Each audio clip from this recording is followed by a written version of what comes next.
అనుభూతి విలువ తెలంగాణ ఉద్యమం వల్ల రెండు కళ్ళ సిద్ధాంతంలో ఇరుక్కొని నానా ఇబ్బందులు పడి తెలంగాణ ఉద్యమ ప్రైమ్ టార్గెట్గా అయినా కూడా మళ్ళీ 2014లో ఒక్కసారి లేచాడు.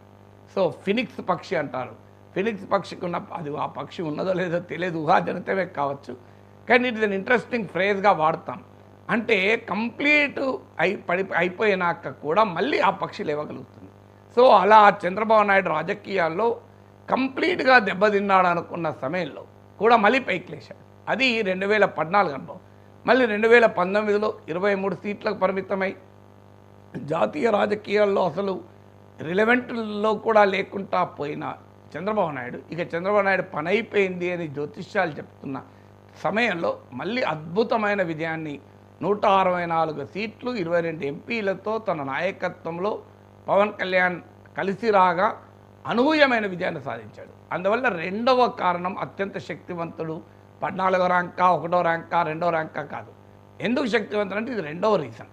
సో ఇంత రికవరీ షేప్ రికవరీ ఎవరు ఉండరు.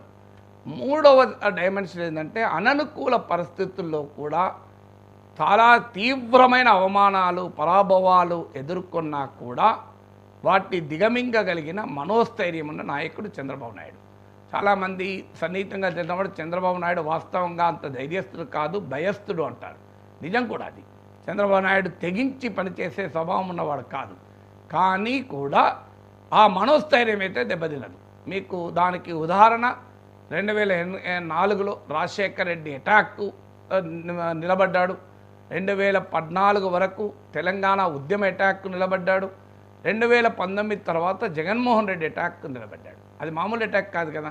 చంద్రబాబు నాయుడు జైలుకి వెళ్లాల్సి వచ్చింది. భార్య పైన అతి నీచమైన కామెంట్స్ ప్రత్యర్థులు చేసినా కన్నీళ్లు పెట్టుకున్నాడు చంద్రబాబు నాయుడు, కానీ మనోస్థైర్యాన్ని వదులుకోలే.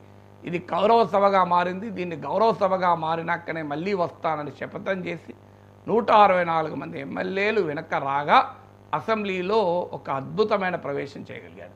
సో ఈ మనోస్థైర్యం మామూలు మనోస్థైర్యం కాదు. తనతో పోలిస్తే పిలవాడు కదా జగన్మోహన్ రెడ్డి. ఎందుకంటే చంద్రబాబు నాయుడు రాజశేఖర్ రెడ్డి ఫ్రెండ్స్ కూడా 78లో ఒకేసారి అసెంబ్లీకి వచ్చారు. 78లో అప్పటికి మరి మీకు జగన్మోహన్ రెడ్డి ఎంత ఏజో నాకు గుర్తులేదు. సో అలాంటి తన సమకాలీకుని కొడుకు తానను ఇంత అవమానించినా కూడా మనోస్థైర్యం దెబ్బతినకుండా నిలబడ్డాడు. అది మూడవ ప్రత్యేకత, అత్యంత శక్తివంతుడైనది. నాలుగవ ప్రత్యేకత ఏంటంటే ఎకనామిక్ మోడల్.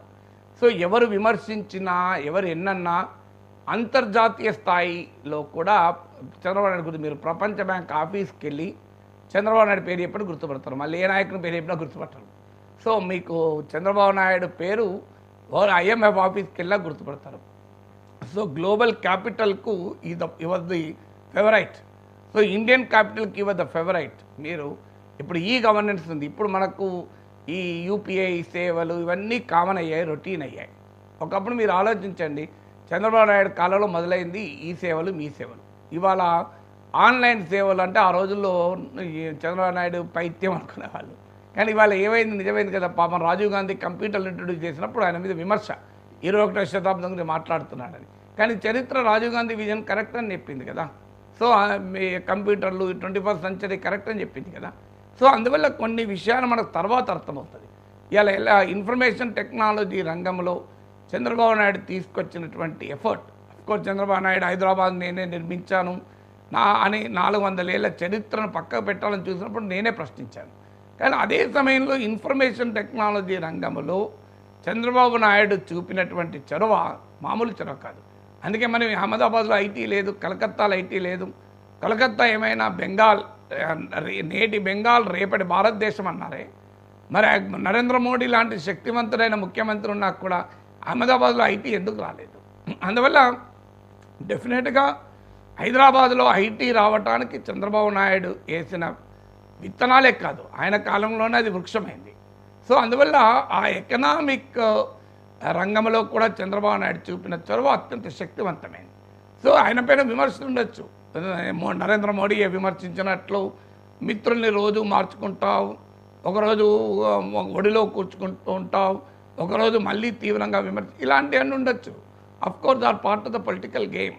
రాజకీయాల్లో సర్వైవ్ కావాలంటే అన్ని రకాల పనులు చేస్తారేమో, బట్ ఆ విమర్శలు ఉన్నావు, కానీ ఆ విమర్శలు ఎవరి మీద లేవు. దేశంలో అన్ని పార్టీలు కూడా మిత్రపక్షాలు మార్చారు, మార్చని పార్టీలు లేవు కదా.